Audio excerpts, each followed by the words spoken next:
بسم اللہ الرحمن الرحیم الحمدللہ رب العالمین والصلاۃ والسلام علی رسولہ الکریم اما بعد۔ آج بتاریخ 25 اکتوبر سن 2021 گروپ سوال شیخ مقصود حفظہ اللہ سے جوابات سیریز SSMS 474 نشر ہونے جا رہی ہے۔ امید کے بغور سماعت فرمائیں گے۔ گروپ نمبر 5 شروع کرتے ہیں۔ شیخ محترم پہلا سوال ہے، ساتھی پوچھتے ہیں کہ شیخ محترم وہ جو حدیث ہے حضرت عمر ساریۃ الجبل والی جو حدیث ہے کہ جس میں حضرت عمر رضی اللہ تعالیٰ عنہ نے دور سے آواز لگائی، تو اس بارے میں شیخ زبیر علی زئی رحمۃ اللہ علیہ جو ہے اس کو ضعیف قرار دیتے ہیں، اور بعض علماء اہل حدیث اس کو صحیح قرار دیتے ہوئے اپنے بیانات میں ذکر کرتے ہیں۔ تو کیا کیا جائے، اصل کیا ہے؟ کیا اس روایت کو بیان کیا جا سکتا ہے یا نہیں کیا جا سکتا ہے؟ اولاً تو اسے آپ حدیث نہ کہیے، وہ حدیث رسول نہیں ہے۔ حدیث مراد کیا ہوتا ہے؟ اللہ کے رسول صلی اللہ علیہ وسلم کی حدیث، یا آپ کے زمانے میں جو کچھ قصہ پیش آیا ہے، یہ واقعہ حضرت عمر رضی اللہ تعالیٰ عنہ کے زمانے میں پیش آیا ہے، لہذا اسے ایک حدیث کے طور پر نہ لیجیے، آپ اسے ایک قصہ کے طور پر لیجیے۔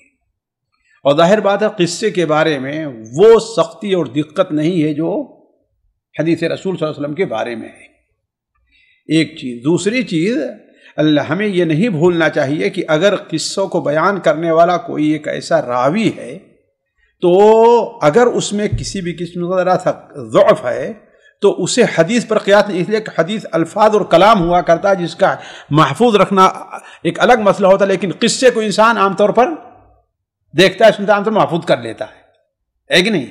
یہ دو چیزیں۔ تیسری چیز یہ ہے، حافظ زبیر علی زئی رحمہ اللہ بہت اچھے تھے، اس میں کوئی شک نہیں ہے، لیکن جب ان کا مقارنہ حافظ ابن حجر سے، امام ابن کثیر سے، علامہ البانی سے کیا جائے، یہ بات صحیح نہیں ہے۔ حافظ ابن حجر نے اس کو حسن قرار دیا ہے، امام ابن کثیر نے اس کو حسن قرار دیا ہے، علامہ البانی بھی حسن قرار دیے ہیں، اور اس میں کوئی ایسا مسئلہ نہیں کہ عقیدے کے طور پر کوئی چیز اس کے مخالف ہو۔ اللہ تبارک و تعالیٰ اپنے بندوں کو ایسی کرامتیں اور ایسی چیزیں دیتا ہے جس سے ہم کہتے ہیں کہ فوق الاسباب جو چیزیں ہیں اس کا ان کے ادراک کس طریقے سے ہو جاتا ہے کہ نہیں؟ اور حضرت عمر رضی اللہ تعالیٰ عنہ جن کے بارے میں حدیث کے صحیح بخاری میں کہ محدث تھے، یعنی اللہ تعالیٰ ملہم تھے، گویا اللہ کا الہام ہوا کرتا تھا، تو اگر ایسے حادثہ پیش آ گیا تو اس میں کوئی قباحت نہیں ہے۔ جی شیخ، یہاں پر ہمیشہ ایک سوال پیدا ہوتا ہے کہ حافظ زبیر علی زئی حفظہ اللہ یا رحمہ اللہ کہ یعنی کیا وجوہات تھے، کیا ان کے پاس دلائل پہنچتے ہیں جس کی وجہ سے وہ بھائی دیکھیے، بسا اوقات ایک آدمی جو ہے وہ اپنے علم کے یا کم تجربہ، دیکھیے علم حدیث بھی کیا ہے، ایک بڑا وسیع علم ہے، اسے معمولی ہر آدمی نہیں کہ حدیث کی تضعیف تصحیح کا مسئلہ۔ بسا اوقات ایک راوی رہتا ہے ہمارے سامنے، وہ کمزور نظر آتا ہے، لیکن علماء دیکھتے ہیں کہ ہاں بھائی وہ جو روایتیں بیان کرتا ہے، روایتیں کس قسم کی ہوتی ہیں، اسی لیے بہت سے اگر راوی ہیں، جیسے امام صحیح بخاری میں بعض راوی ہیں ان پر کسی کلام ہے، لیکن علماء نے اسے کیوں قبول کیا؟ اس لیے کہ امام بخاری کے اساتذہ میں سے تھے، اور امام بخاری ان کے پرکھتے تھے کہ ان میں کہاں تک ہے، تو یہ بہت ایک گہرا علم ہے نا، جس کی وجہ سے بسا اوقات حافظ زبیر علی زئی رحمہ اللہ نے بعض چیزیں ایسی اپنی طرف رکھ کے ہاں بھائی ضعیف کو مل کر کے قوی نہیں کرتی، ان کے نزدیک کیا ہے، جو ضعیف ہیں، حالانکہ یہ مصطلح حدیث کے خلاف ہے، حدیث حسن لغیری، وہ حدیث حسن کو مانتے ہی نہیں ہے، وہ حسن لغیری کو وہ ماننے کے لیے تیار نہیں ہے، جو مصطلح حدیث کے سراسر خلاف ہے۔ ایک راوی اگر اس کے اندر کسی بھی قسم کی الزام یہ آ گیا کہ ہاں بھائی وہ مدلس ہے، تو اب اس کی تمام روایات کو وہ رد کر دینا شروع کرتے ہیں۔ جیسے بہت سی چیزیں ہیں، اصل میں اس قصے کے اندر اگر مجھ سے بھول نہیں تو ایک راوی ہیں یحییٰ بن خالد یا یحییٰ بن عبد الرحمن الغافقی، یحییٰ بن عبد الرحمن الغافقی، ان کے بارے میں حافظ لکھتے ہیں صدوق ربما اخطأ، صدوق ربما اخطأ، وہ سچے ہیں، ہو سکتا ہے کہ لیکن کبھی کبھار ان سے غلطی ہو جایا کرتی ہے، یعنی اصل کے لحاظ سے کیا ہے، سچے ہیں۔ اب ایک حدیث رسول ہوتی اور کوئی کلام ہوتا تو اس میں پرکھنے کے لیے یہ الفاظ جگہ ہے کہ نہیں کمی جاتی، لیکن ایک قصہ ہے تو اس میں کوئی چیز مانے نہیں کہ اس کو قبول کیا جائے۔ جی شیخ، آپ نے یہاں پر ایک بات بیان کی، اس پر بھی بہت سارے لوگ اعتراض کرتے ہیں کہ جو ہے کہ دو چیزیں ضعیف مل کر ایک صحیح حدیث بن جاتی ہے۔ یہ چیز جہاں تک مشاہدے اور عقل کے خلاف بھی ہے، دو کمزور رسیاں آپ لے آئیے مضبوط، ایک دوسرے کو تقویت دیں گی کہ نہیں دیں گی؟ آپ دیکھیں دوسری طریقے سے مثال دیتے ہیں، مثال کے طور پر یعنی دو گندی چیزیں ہیں، اعوذ باللہ وہ گندی چیز ہے، وہ اس کو آپ گندی کہیں گے. ایک راوی ہے صدوق ہے، کبھی اس سے غلطی، تو آپ دلیل ثابت کیے اصل کیا ہے کہ وہ صدوق ہے، اس سے غلطی کیوں ہوئی اس کی دلیل آپ کے پاس کیا ہے؟ تو یہ گندی چیز سے مثال دینا نعوذ باللہ کافر ہے. اسی لیے تو علماء کہتے ہیں کہ اگر وہ وضاع ہے، کذاب ہے، تو 10 مل جائے پھر بھی قابل قبول نہیں ہوگی. لیکن ایک آدمی اصل اس میں کیا ہے، بس حافظے میں تھوڑی سی کمزوری ہے نا، تدلیس اس میں پائی جاتی ہے. اب دوسرا کوئی راوی ایسی حدیث بیان کر، اس کا مطلب ہے کہ یہاں پر اس سے غلطی نہیں، اس کو تقویت مل رہی ہے، یہ چیز ہے اصل. تو اس کو اس سے مثال دینا، وہ تو علماء خود بھی کہتے ہیں اگر کذاب ہے، 100 کذاب مل کر کوئی حدیث بیان کرے تو اس کو قبول نہیں کیا جائے گا. ضعیف جدہ ہے کہ نہیں ہے، وضع حدیث ہے، اس کو قبول نہیں کیا جائے گا. وہ تو وہی ضعف جیسے سیء الحفظ، ان کے حافظے میں تھوڑی سی کمی ہے، یا تدلیس کرتے تھے، یا اس قسم کی بات ہے، ارسال ہے، تو اس کو قبول کیا جائے گا.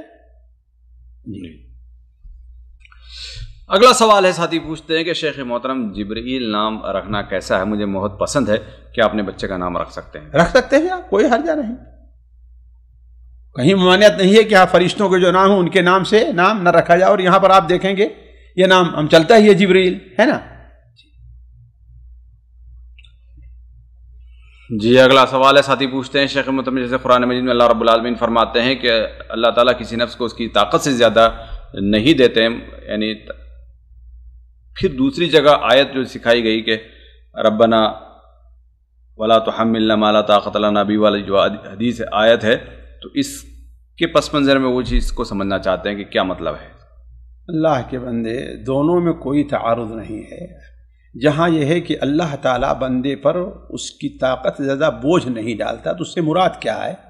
یعنی اللہ تبارک و تعالیٰ نے جو احکام اس کے سے مطالبہ ہے اللہ تعالیٰ جن احکام کا، وہ احکام ایسے نہیں ہے کہ انسان اس کو برداشت نہ کر سکے، اس کو برداشت نہ کر سکے. نماز ہے، روزہ ہے، حج ہے، زکوٰۃ ہے، یہ ہے 5 وقت نماز پڑھنا. جیسے کوئی کہے بھائی مشکل ہم نہیں پڑھ پاتے ہیں، تو یہ کیا ہے؟ یہ بات غلط ہے، انسان کی استطاعت میں نہیں ہے. استطاعت میں ہے ہر انسان، یعنی یہ تکالیف شرعیہ جو ہیں وہ انسان کے وسعت سے باہر نہیں ہیں، اور انسان کے جو ضروری کام اسے اللہ تعالیٰ نے سپرد کیا ہے اس سے ادا کر کے ان کا ادا کرنا یہ اس سے اوپر کی چیز نہیں ہے. اور وہاں پر جو ہے کہ لا تحملنا ما لا طاقت لنا بھی، وہاں پر یہ ہے کہ اے اللہ تبارک و تعالی ہمارے اوپر اتنی بڑی ذمہ داری نہ ڈال. جیسے بسا اوقات ہوتا ہے انسان کو گھر کی طرف سے اور فلاں کی طرف سے فلاں کی طرف سے، ہر انسان کی طاقت برابر نہیں ہوتی ہے. ایک انسان ہے اتنے بوجھ کو اتنا کام کر لیتا ہے. اب اپنے سامنے دیکھیں، 2 آدمی ہوتے ہیں، ایک آدمی اتنا کام بڑی آسانی سے کر جاتا ہے، دوسرا وہ کام اتنا آسانی سے نہیں کر پاتا. ایک انسان کے اوپر ہے، وہ دیکھیے وہ کتنی تکلیفیں سہ کر کے آخرت تک اپنی زندگی سے لڑتا رہتا ہے، دوسرا آدمی خودکشی کر لیتا ہے. تو اس کا مطلب ایسے مرحلے تک نہ جانا پائے کہ ہم جو ہے اللہ تعالیٰ کی تکالیف کو ذرا سمجھ کر کے ہم اللہ کی تقدیر پر اعتراض کرنا شروع کر دیں، ہے کہ نہیں؟ اس کے لیے کوئی ناجائز کام کرنا شروع کر دیں یا خودکشی کر، اس قسم کی چیزیں. اس سے مراد یہ ہے دونوں موضوع الگ الگ چیزیں، دونوں موضوع الگ الگ چیزیں ہیں. اور اگر اس کے ساتھ ملاتے ہیں تو اس پر یہ ہے کہ ہمیں ایسا محسوس نہ ہو کہ ہم اس کا بوجھ اٹھا ہی نہیں پائیں گے، ایسی حالات نہ پیدا ہو جائیں. بس اوقات حالات پیدا ہو گئے کہ انسان جو ہے وہ 5 وقت کی نماز نہیں پڑھ پا رہا ہے، کیسے سلسلہ بول کی بیماری ہو گئی اس کو، ہے کہ نہیں ہے؟ تو اس سے ایسے حالات سے بھی اللہ تعالیٰ ہمیں بچا لے. جی اگلا سوال ہے، ساتھی پوچھ لیں کہ پچھلے گناہ پر کب تک یعنی استغفار کرنا چاہیے؟ کیا ایک بار کرنے سے وہ کافی ہو جائے گا یا بار بار کرنا چاہیے؟ اور اگر گناہ کی معافی کی کوئی نشانی ہے، پہچان ہے تو بھی بتا دیں. بھائی دیکھیے، اگر گناہ کی معافی کی کوئی نشانی اور پہچان ہو جائے تو آپ سمجھ لیجیے کہ آپ کو توبہ نہیں کرنی ہے. اللہ تعالیٰ نے اس کی کوئی نشانی نہیں بتائی ہے کہ نہیں ہے؟ اس کو آپ یہ سمجھیے ساتھی، اس کو سمجھیں. ایک انسان ہے، کسی بڑا آدمی اس کو رہتا ہے، اس کی شان میں اگر کسی قسم کی گستاخی ہوئی رہتی ہے تو زندگی بھر اس سے شرمندہ رہا کرتا ہے، اگر سمجھدار اور وہ ہے تو، ہے کہ نہیں؟ اس کا ممنون رہا کرتا ہے. تو چیز ہے کہ اللہ تبارک اس سے بڑی ذات کون ہوگی، اس سے احسان کرنے والی ذات کون ہوگی؟ تو اصل چیز یہ ہے کہ بھائی سے یہاں ہمارا خیال استغفار کے بارے میں ہے، استغفار نہیں بلکہ توبہ کتنی بار کرنی چاہیے، ہے کہ نہیں ہے؟ تو توبہ یہ ہے کہ توبہ ٹھیک ہے ایک بار آپ کریں، لیکن یہ ہے کہ آپ کے دل میں یہ خلش اور رہے کہ ہاں بھائی ہم سے یہ غلطی ہو گئی ہے، یہ اصل چیز ہے، یہ اصل چیز ہے۔ اس کے لیے اللہ نے کوئی جو ہے بظاہر علامت نہیں رکھی ہے۔ یہ ہو سکتا ہے کہ اللہ تعالیٰ آپ کو اس قسم کے گناہوں سے بچا رہا ہے اور برابر آپ کو اللہ تعالیٰ نیکیوں کی توفیق دے رہا ہے، تو اس کا مطلب ہے کہ اللہ تعالیٰ جو ہے یہ علامت اللہ نے آپ کی توبہ کو قبول کیا ہے۔ اور جہاں تک استغفار کا معاملہ ہے، استغفار یہ انسان کی زندگی بھر کا ایک حصہ ہے۔ کیوں؟ اس لیے کہ انسان کی زندگی اللہ تبارک و تعالیٰ کے بارے میں کوتاہی سے خالی نہیں ہے۔ جیسا کہ اللہ کے رسول صلی اللہ علیہ وسلم نے فرمایا کہ انی لاستغفر، میں اللہ تعالیٰ سے دن میں 100 یا 70 بار توبہ استغفار کرتا۔ تو استغفار ایک ایسا عمل ہے جو انسان کے ساتھ برابر استمرار اس کا ہے۔ جی، یعنی توبہ ایک مرتبہ کافی ہے، یعنی کسی ایک گناہ کے اوپر سچے دل سے توبہ اگر کر لے تو امید کی جاتی ہے، یعنی وہ کافی نہیں، اتنا ہی ہم نہیں کہہ رہے ہیں کافی ہے، اس لیے کوئی دلیل اس کی نہیں ہے، لیکن انسان کو اس کے اوپر کیا ہے، وہ ہمیشہ شرمندہ رہنا چاہیے۔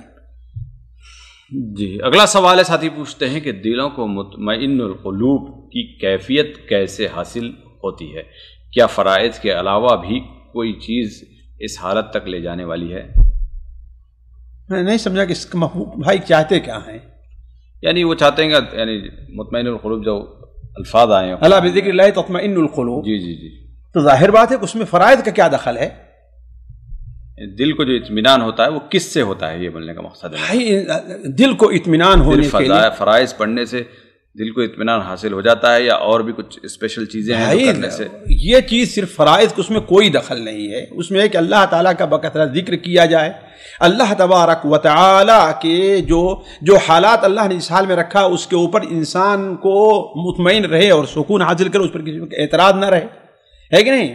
اللہ تبارک و تعالیٰ کا ہر طرف جو فیصلہ ہے اس کے اوپر وہ اسے کیا ہونا چاہیے، اس کے لیے انسان بکثرت اللہ تعالیٰ کا ذکر کرتا رہے، اللہ تعالیٰ سے دعائیں کرتا رہے، نماز پڑھتا رہے، نیکی کا کام کرتا رہے، ہے کہ نہیں ہے؟ یہ اللہ تبارک و تعالیٰ کہ دل کے اطمینان کی بات کی جا سکتی ہے۔ ویسے واضح سوال نہیں ہے بھائی کہ کیا سمجھ رہے ہیں وہ دل کے اطمینان سے۔ جی،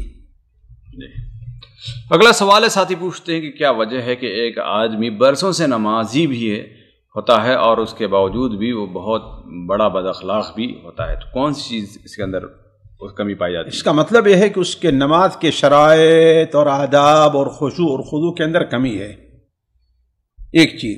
دوسری چیز یہ ہے کہ نماز برائی سے روکتی ہے، اس کا معنی یہ بھی ہے کہ جو انسان نماز وغیرہ کا اہتمام رکھتا ہے اسے چاہیے کہ وہ اپنے مخلوق کے ساتھ بھی اپنے اخلاق کو اچھے بنانے کی کوشش کرے۔ اللہ کے رسول صلی اللہ علیہ وسلم لمن حسن خلقہ، جو اپنے اخلاق کو بہتر بنائے، انما العلم بالتعلم والحلم بالتحلم، علم سیکھنے سے ہوتا ہے، اور علم جو اخلاق کی ایک حسن اخلاق میں ایک چیز داخل ہے، وہ کیا ہے، اپنے اندر برداشت کی قوت پیدا کرنے کی وجہ سے۔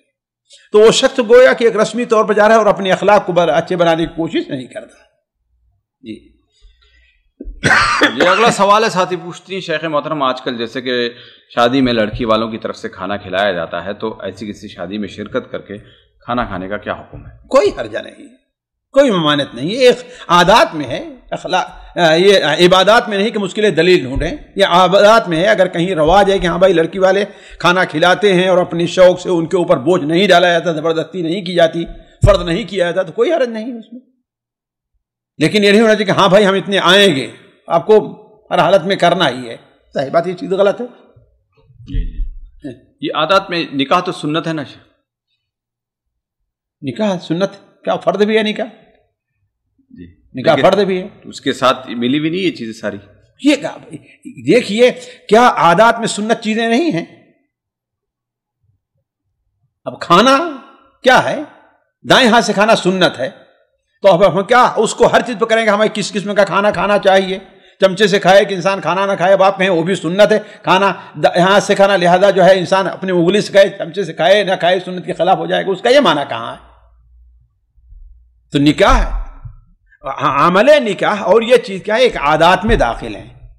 شریعت نے اسے حکم دیا ہے وہی واجبی طور پر، جیسے انسان کا کھانا ہے وہ انسان کے لیے واجب ہے کہ نہیں جی. تو اس ناحیے سنت ہے، نہ کہ اس ناحیے سنت ہے کہ وہ جو ہے اس کو انسان اگر کوئی چھوڑ دیتا ہے اور اس پر کوئی جو ہے وہ یعنی کوئی اس کے نقصانات نہیں ہیں تو ٹھیک ہے، جائز اس کے لیے وہ نکاح نہ کرے.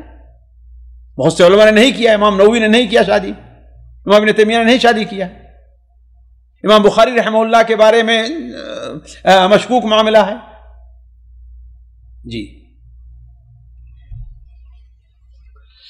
شیخ اگلا سوال ساتھی پوچھتے ہیں کہ کیا مسجد میں عربک ورڈ جیسے اللہ اور نبی کا نام لکھ کر لگانا کیسا ہے؟ یعنی غیر ضروری چیز ہیں، اور عمل ثواب کے بجائے بدعت کے زیادہ قریب ہے. یہ اولا تو یہ زینت میں داخل ہے اور مسجدوں کو مزین کرنے سے اللہ کے رسول نے منع فرمایا ہے جی.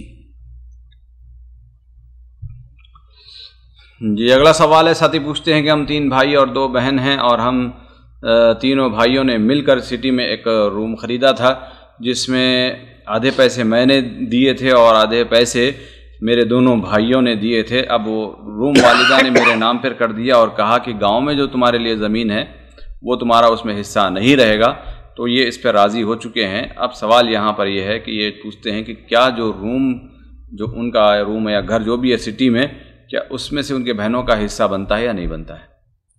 یہ میراث ہے یا کیا ہے؟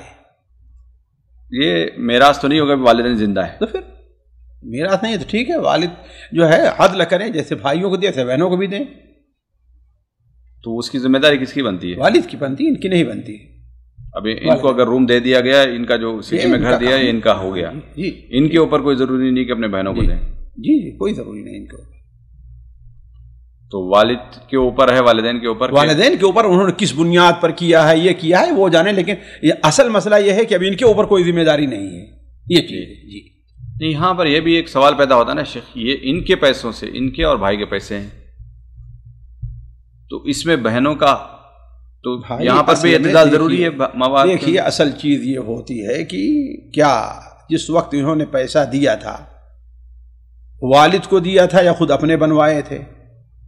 اگر والد کو دیا تھا بنانے کے لیے اور والد کو یہ واضح کرایا تھا کہ ہاں بھائی یہ آپ کا نہیں ہے، ہم بھائیوں کے لیے بنوا دیا، تو ٹھیک ہے، اس میں بہنوں کوئی نہیں.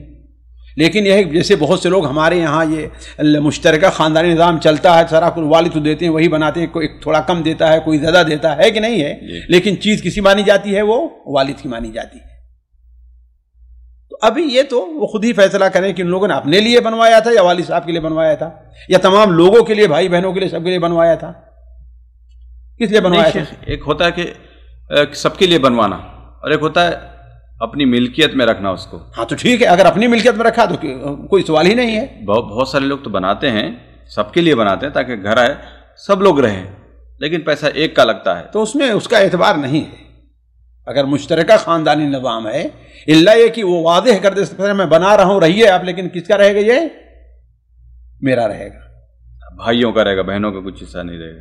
مثال کے طور پر 3-4 بھائی ہیں، وہ سارے مل کر بناتے ہیں گھر، ہاں تو ٹھیک ہے، بھرے سے والد صاحب زندہ ہے اور انہی کی نگرانی میں وہ سب سارا گھر بن رہا ہے، انہی کے ہاتھ میں پیسہ جا رہا ہے. بالکل. تو یہاں پر بولنا ضروری ہوگا. ہاں بالکل بتائیں تاکہ بہنیں نہ سمجھیں کہ ہمارے باپ کا ہے، ہمیں اس میں حصہ ملنا چاہیے. بھائی بہنیں تو کیا سمجھ رہے ہیں کہ والد کا ہے، بنا رہے ہیں، وہ سمجھ رہے ہیں بہنیں.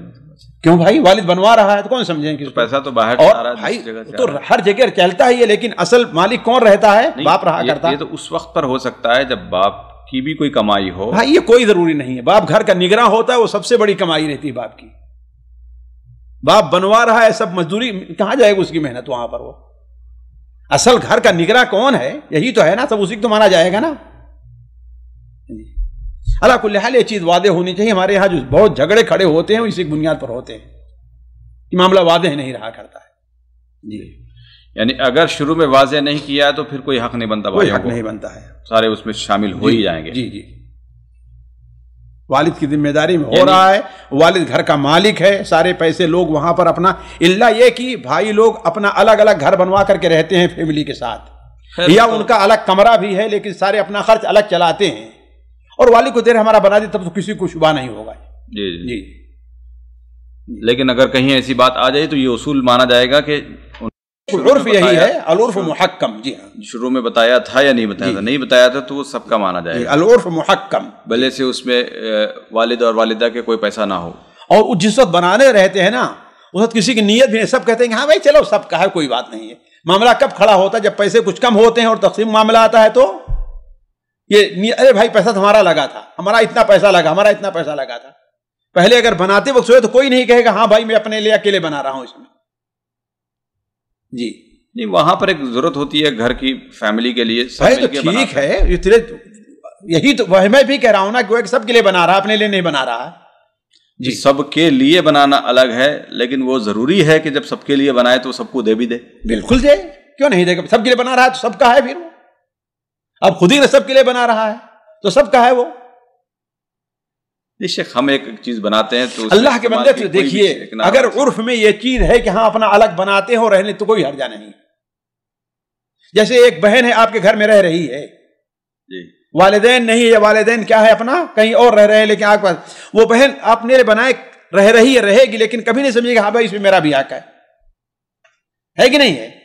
کب سمجھے گی؟ جبکہ وہ بھی ایک آپ کے پاس رہ رہی ہے اور کون بنا رہا ہے؟ باپ. سب لوگ ابھی نظام الگ الگ نہیں ہے، سب لوگ ایک ہی ساتھ ہیں. جی جی، اگلا سوال ہے، ساتھی پوچھتے ہیں کہ ایک بیل پر کتنے لوگوں کا عقیقہ کر سکتے ہیں، لڑکے اور لڑکیاں؟ دیکھیے اس سلسلے میں بتا چکے ہیں کہ اختلاف ہے، کئی بار یہ مسئلہ آ چکا ہے، لیکن احتیاط یہی ہے کہ ایک بچے کی طرف سے ایک جانور ہونا چاہیے، چاہے چھوٹا ہو یا بڑا ہو. اگلا سوال ہے، ساتھی پوچھتے ہیں کہ شیخ محترم، یعنی بہت سارے جتنے اکثر صوفی جو سید جو دیکھے جاتے ہیں سید گھرانے کے، وہ سارے کے سارے صوفی ازم سے متاثر ہوتے ہیں، اس کی کیا وجہ ہے؟ واللہ اعلم. وہ ہیں بھی سید کی نہیں ہے سید، ان کے پاس شجرے معتبر شجرے نسب ہے کہ نہیں ہے.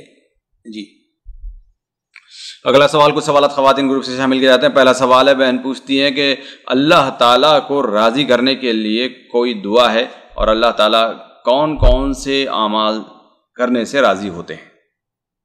دیکھیے ہر نیک عمل کا جس کا اللہ تعالیٰ نے حکم دیا، اللہ تعالیٰ اس سے راضی ہوتا ہے کہ نہیں ہے؟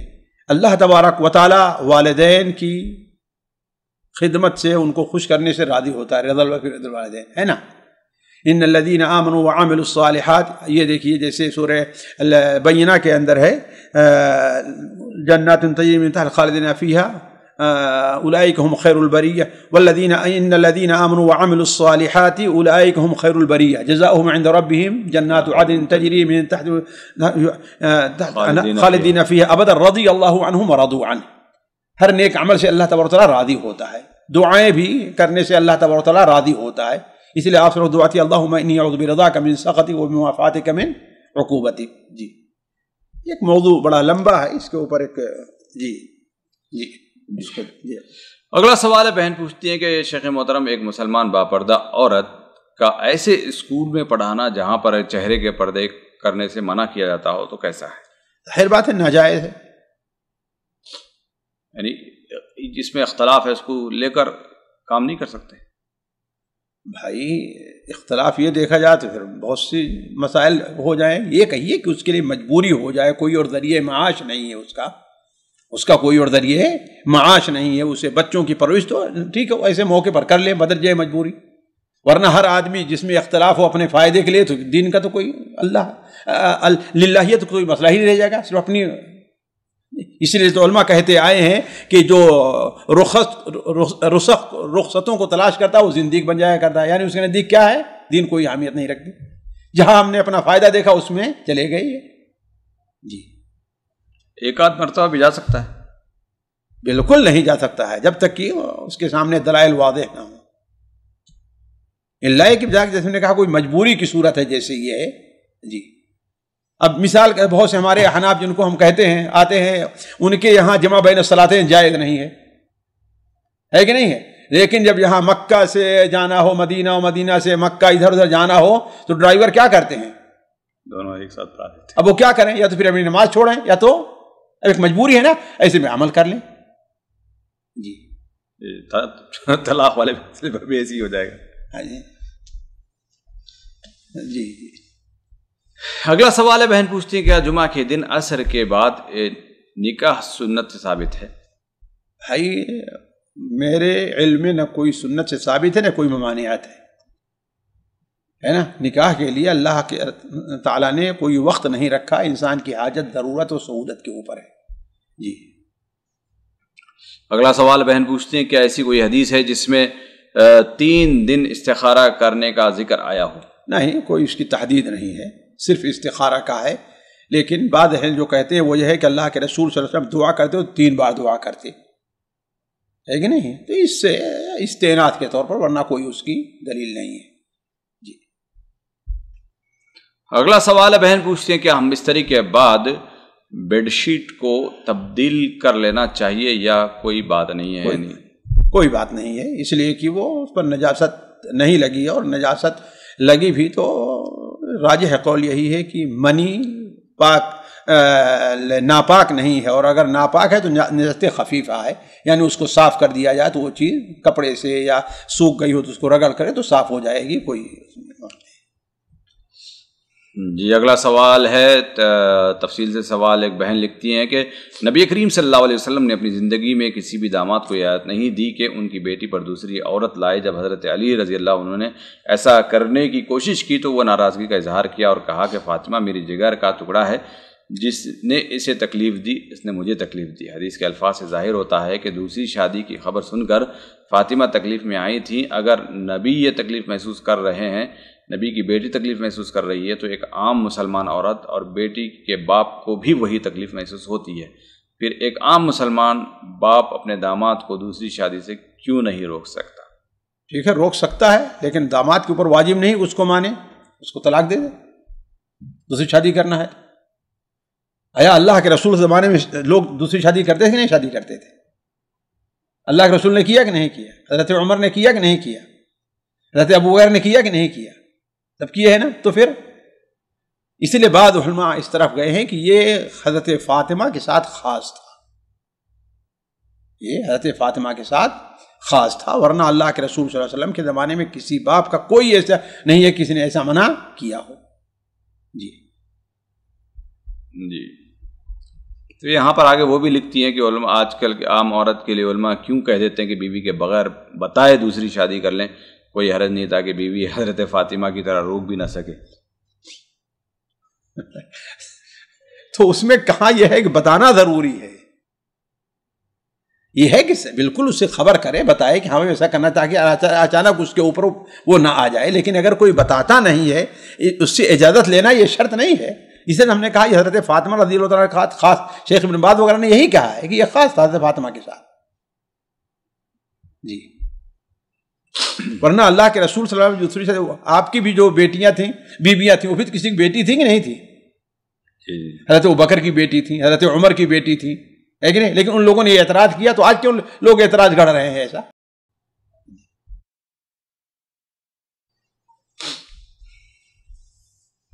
جی. اگلا سوال ہے، بہن پوچھتی ہیں کہ نماز میں سورہ فاتحہ کے بعد صرف آیت الکرسی پڑھ سکتے ہیں، اور اگر ٹانگوں اور گھٹنوں میں درد وغیرہ ہو تو بیٹھ کر نماز پڑھ سکتے ہیں یا نہیں؟ کوئی حرج نہیں ہے، صرف آیت الکرسی چھوٹی چھوٹی 3-4 صورتوں کے برابر ہے.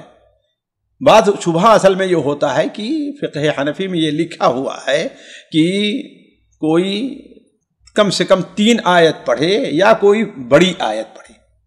3 آیت اس لیے کہا ہے کہ قرآن مجید کی چھوٹی صورتیں کیا ہیں؟ سب سے چھوٹی صورت انا اعطیناک الکوثر فصل لربک وانحر ان شانک هو الابتر کتنی چھوٹی ہے.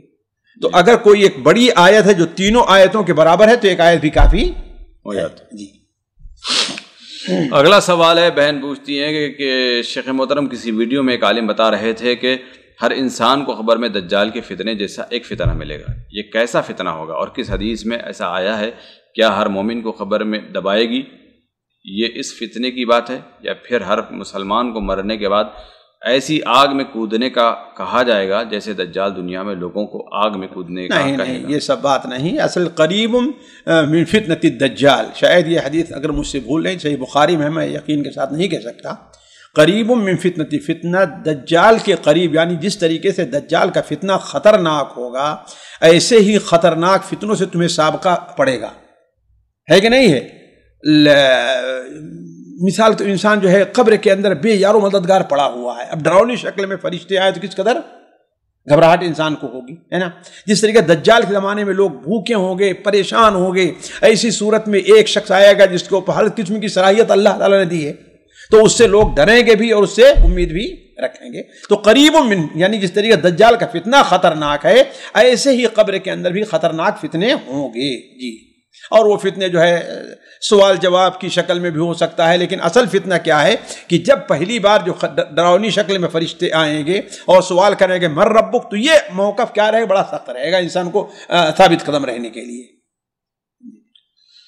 جی اگلا سوال ہے، بہن پوچھتی ہیں کہ کیا لڑکی کی طرف سے ولی کے طور پر فیمیل کا گواہ رہنا الاؤڈ ہے یا نہیں؟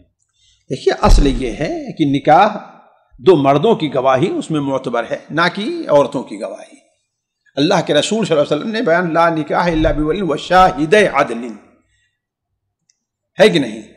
اور اسی لیے بہت سے علماء نے تو یہ اجماع نقل کیا ہے، شاید امام زہری رحمہ اللہ کا قول ہے کہ سنت کا یہ طریقہ چلا آ رہا ہے اللہ کے رسول کے زمانے ہی سے، کہ جیسے حدود ہیں، نکاح ہیں، یہ ہیں، ان میں گواہ صرف مردوں کے ہوگی، گواہی مانی، عورتوں کی مانی نہیں جائے گی جی۔ اب وہ مالی معاملات اور ہوا کرتے ہیں، اس میں عورتیں گواہ بن سکتی، یعنی عورت گواہ بھی نہیں بن سکتی نکاح میں جی، اور اس طریقے ولی میں بھی نہیں بن سکتی، ولی میں ولی تو بن ہی نہیں سکتی ہے۔ لا تنکح المرأة کیا ہے، ولا تنکح ہمارے خیال سے ہے جی۔ تو لا تنکح یعنی عورت نکاح کسی کا نہ کرے، یعنی وہ ولی نہیں بن سکتی ہے۔ یعنی گھر کی ایک ماں ہوتی ہے، جس مثال کے طور پر بڑی ہے، سب کچھ ہے، اس کے پاس پورا کنٹرول ہے گھر کا، پھر بھی نہیں بن سکتی؟ پھر بھی نہیں بن سکتی، اس کے بیٹے بڑے ہیں، اپنے بہن کے بن جائیں، مگر فیصلہ تو وہی ماں ہی کرتی نا، تو اس کا کیا ہوگا؟ ہاں تو یہ تو معاشرتی اپنی کوئی مجبوری ہے یا کچھ اور ہے، فیصلہ کر رہی ہے تو ڈھونڈے، تلاش کرے، بہت کچھ کام رہتا ہے، فیصلہ ہوتا ہے، کرتا ہے، لیکن کام کسی اور کے سپرد کیا جاتا ہے۔ علی کل حال شرعی مسئلہ یہی ہے کہ عورت ولی نہیں بن سکتی جی۔ یعنی ولی بننے کا مطلب کیا ہوا پھر؟ ولی یعنی جسے یہ اختیار دیا جائے کہ وہ کسی کا نکاح کرے، اس کی اجازت نکاح ہو اس کا۔ اسی لیے اگر ماں لاکھ چاہے لیکن بیٹا ہے یا ماں کا چچا ہے، لڑکی کا چچا ہے، کوئی اور نہیں، کہے کہ نہیں یہاں پر نکاح نہیں ہو، تو نکاح نہیں۔ پھر اگر ایسی ضد میں اگر ماں کرا دے تو نکاح منعقد نہیں ہوگا، نکاح باطل مانا جائے گا۔ اس کے لیے راستہ یہ ہے السلطان ولی من لا ولی لہ جی۔ ہاں جی۔ تو یہاں پر جو بہت سارے جو لفڑے ہو جاتے ہیں، جھگڑے ہو جاتے ہیں، یہی ہوتا ہے کہ مثال کے طور پر بیٹا اگر راضی نہیں ہے تو چاچا اگر راضی ہے، اگر چاچا راضی نہیں ہے بیٹا راضی ہے، اس میں جو ہے اقرب دیکھا جائے گا، سب سے قریب۔ باپ راضی ہے، بیٹا ناراضی ہو تو کوئی اعتبار نہیں ہے، باپ راضی ہے، چچا راضی ہو تو کوئی، ناراضی ہو تو کوئی اعتبار نہیں۔ تو جو اقرب ہے اس کی رضامندی مانی جائے گی، بعید کی نہیں۔